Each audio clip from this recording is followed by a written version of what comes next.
आज सुबह उठे, अपनी टू डू लिस्ट देखी, शायद नया पॉडकास्ट सुना हो कि अपनी लाइफ को 10x कैसे करें, या फिर यूट्यूब पे एक और वीडियो देखी 5 F club, atomic habits, great mindset. और फिर क्या हुआ? अच्छा लगा होगा, जैसे कि हम लोग एक्चुअली में कुछ कर रहे हैं। पर उस इंस्पिरेशन के बाद क्या एक्चुअल में कुछ बदला? उस नए प्लानर, उस नए ऐप, उस नए गुरु की हर बात सुनने के बाद क्या सच में हम बेटर बन गए, या बस बेटर लगने लगे हैं? डर लगता है कि कहीं ये पूरा सेल्फ इंप्रूवमेंट का सर्कस एक धोखा ना हो। हमने अपने दिमाग को ट्रेन कर लिया है। जब हम सेल्फ इंप्रूवमेंट कंटेंट कंज्यूम करते हैं तो हमें लगता है कि हम एक्शन ले रहे हैं। हम कंफ्यूज कर देते हैं अपने आप को कि हम एक वर्कआउट वीडियो को देखते देखते एक्चुअल में वर्कआउट कर रहे हैं, या फिर डिसिप्लिन के बारे में पढ़ते पढ़ते हम लोग डिसिप्लिन को अडॉप्ट करते जा रहे हैं। ये एक तरीके का डिजिटल डोपामीन हिट है, एक टेम्पररी आई एम प्रोडक्टिव का हाई जो असल में सिर्फ एक इल्यूजन लगता है। हम लोग घंटों निकाल देते हैं बेस्ट वर्कआउट रूटीन ढूंढने में, बेस्ट डाइट प्लान रिसर्च करने में, बेस्ट मॉर्निंग रूटीन बनाने में। और इस रिसर्च में इतना टाइम लग जाता है कि हम असल काम के लिए थक जाते हैं या मन नहीं करता। जैसे फाइट क्लब में टाइलर डर्डन कहते हैं, you are not your job, you are not how much money you have in the bank. Similarly, you are not the self help books you have read, you are the actions you have taken. जैसे हमारा एक friend है आयान, उसने हफ्ते में 10 videos देख ली how to start a side hustle, उसके नोट्स बनाए, कोर्सेज देखे, और उसके 1 महीने के बाद उसके पास एक फोल्डर बचा है जिसमें सारी की सारी रिसर्च है। हसल शुरू ही नहीं किया, क्योंकि पढ़ना तो ईजी है लेकिन उसको इम्प्लीमेंट करना मुश्किल। क्या आपको भी लगता है कि अपनी हर एक चीज को ऑप्टिमाइज करना जरूरी है? अपनी नींद, अपना खाना, अपना सोशल सर्कल, अपनी ब्रेथ, अपना बाथरूम ब्रेक, सब कुछ पीक परफॉर्मेंस के लिए।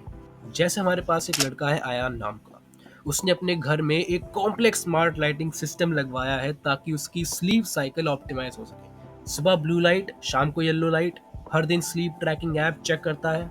लेकिन इस चक्कर में वो इतना स्ट्रेस्ड रहता है कि वो नेचुरली सो ही नहीं पाता। उसका माइंड हमेशा ये रहता है कि मैं परफेक्ट तो हूं ना। इस सवाल में वो उलझा रहता है। इस रेस में हम अपने आप को इतना जज करते हैं कि हम जीना भूल जाते हैं। अगर 7 घंटे नींद नहीं मिली तो माई डे इज रूइंड, मेरा दिन खराब हो गया। अगर एक मील परफेक्ट हेल्दी नहीं हो तो भाई मेरी फिजिक बर्बाद हो जाएगी। ये ऑब्सेशन है हमारा ऑप्टिमाइजेशन का, कि हम लोग हर एक चीज को अपनी जिंदगी में परफेक्ट बनाना चाहते हैं, और अगर वो नहीं होती तो हम पागल हो जाते हैं कि अब मेरी जिंदगी बर्बाद हो चुकी है। आज एक गुरु कुछ कह रहा है, कल दूसरा कुछ कहेगा। एक नया प्लानर, एक नया फ्रेमवर्क, एक नया अल्टीमेट सीक्रेट, और हम हर नए चमकते हुए ऑब्जेक्ट के पीछे भागते हैं, क्योंकि हमें लगता है कि ये वाला ठीक कर देगा। रिजल्ट कुछ भी नहीं शुरू होता, और जो शुरू होता है वो कभी खत्म नहीं होता। एग्जाम्पल के लिए हमारा एक दोस्त है आयान नाम का, वो कोडिंग को लर्न करना चाहता है। उसने 5 अलग अलग ऑनलाइन कोर्स खरीद लिए, हर कोर्स का सिलेबस देखा, पहले 2 मॉड्यूल्स किए, फिर तीसरा कोर्स किया। क्यों? क्योंकि हर नया कोर्स उसको बेटर लगने लगा। हर कोर्स उसको उसकी तरफ अट्रैक्ट करने लगी, इससे वो बेटर बन जाएगा। 3 महीने बाद उसके पास कोर्सेज का बिल तो है, लेकिन एक भी कोर्स कंप्लीट नहीं हुआ, और कोडिंग स्किल्स जहाँ थी वहीं है। हम इतने ऑप्शंस में खो गए हैं कि हमें पता ही नहीं चलता कि शुरू कहाँ से करें। हम हर नए आइडिया को रिसर्च करते हैं, प्रोज और कॉन्स देखते हैं, पर एक्शन हमारा जीरो होता है। इस चीज को कहा जाता है एनालिसिस पैरालिसिस। जब हम इतना ज्यादा सोच लेते हैं कि हम कुछ कर ही नहीं पाते। क्यों? क्योंकि हम डरते हैं कि गलत चॉइस करने से। But sometimes any choice is better than no choice. Fight Club की तरह पहला रूल है आपको इस क्लब के बारे में बात ही नहीं करनी। यहाँ पहला रूल है, बस शुरू करो। क्या आपने कभी ऑब्जर्व किया है कि कभी कभी हम प्रोडक्टिव लगने वाले काम करके असल प्रॉब्लम से भागते हैं? हम सेल्फ इंप्रूवमेंट की आड़ लेकर उसे एक मुश्किल टास्क अवॉइड करते हैं। एग्जाम्पल के लिए हमारे पास एक आयान नाम का लड़का है जिसको बुक्स लिखनी है, लेकिन बुक्स लिखने के बजाय उसने 3 अलग अलग राइटिंग एप्स डाउनलोड किए हैं, बेस्ट राइटिंग सेटअप्स पे बुक देखी है, बेस्ट राइटिंग सेटअप्स पे वीडियोस देखी, और अपने ऑफिस को राइटर्स हेवन में बदलने के लिए पूरा हफ्ता लगा दिया। जब उसे एक्चुअल में ब्लैंक पेज से लिखना शुरू करा तो उसने ईमेल चेक करना या रिसर्च करना शुरू कर दिया। राइटिंग से ज्यादा उसने राइटिंग की प्रेपरेशन करी। हम लोग घंटे लगा देते हैं अपनी डेस्क को ऑर्गेनाइज करने में, या फिर एक कलर कॉम्प्लेक्स कोडेड कैलेंडर बनाने में या फिर अपनी पास्ट की मिस्टेक्स को बार बार जर्नल लिखने में। ये सब सेल्फ इंप्रूवमेंट के भेस में किया जाता है, पर असल में ये एक एलिवेटेड प्रोक्रेस्टिनेशन होता है, एक तरीके का एस्केपिज्म। रियल ग्रोथ अनकंफर्टेबल होती है, रियल प्रॉब्लम सॉल्व करना अनकंफर्टेबल होता है, इसलिए हम आसानी से प्रोडक्टिव दिखने वाले लो एफर्ट टास्क में छुप जाते हैं। सेल्फ इंप्रूवमेंट इंडस्ट्री का सबसे बड़ा झूठ पता है क्या है? कि आपको better version of your self बनना है, जैसे आपका करंट सेल्फ अच्छा ही नहीं है।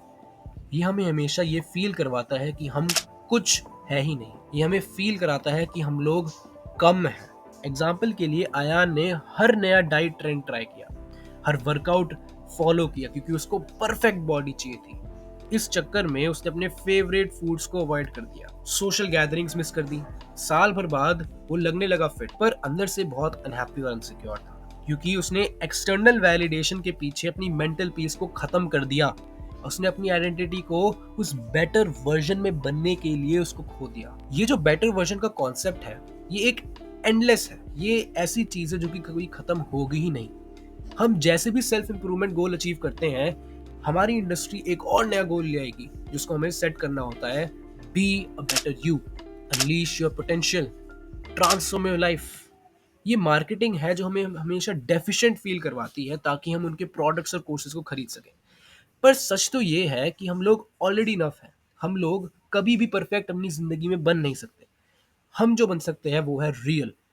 हमें किसी और की डेफिनेशन के हिसाब से बेटर बनने की जरूरत नहीं है। हमें बस अपने एक्चुअल सेल्फ को एक्सेप्ट करना है और उसमें थोड़ा बेहतर होते जाना है अपनी टर्म्स पर। तो इसका सॉल्यूशन क्या है? क्या सेल्फ इंप्रूवमेंट बहुत बेकार है? नहीं। सॉल्यूशन ये है कि हम सेल्फ इंप्रूवमेंट पॉइंट से बाहर निकलकर उससे रियल एक्शन भी लें। टाइलर डर्डन फ्लाइट क्लब में कहते हैं कि it's only after we have lost everything that we are free to do anything. उनका मतलब ये नहीं है कि सब कुछ बर्बाद कर दो, उनका मतलब है कि इस इल्यूजन से बाहर निकलो, इस आवाज से बाहर निकलो और कुछ काम करो।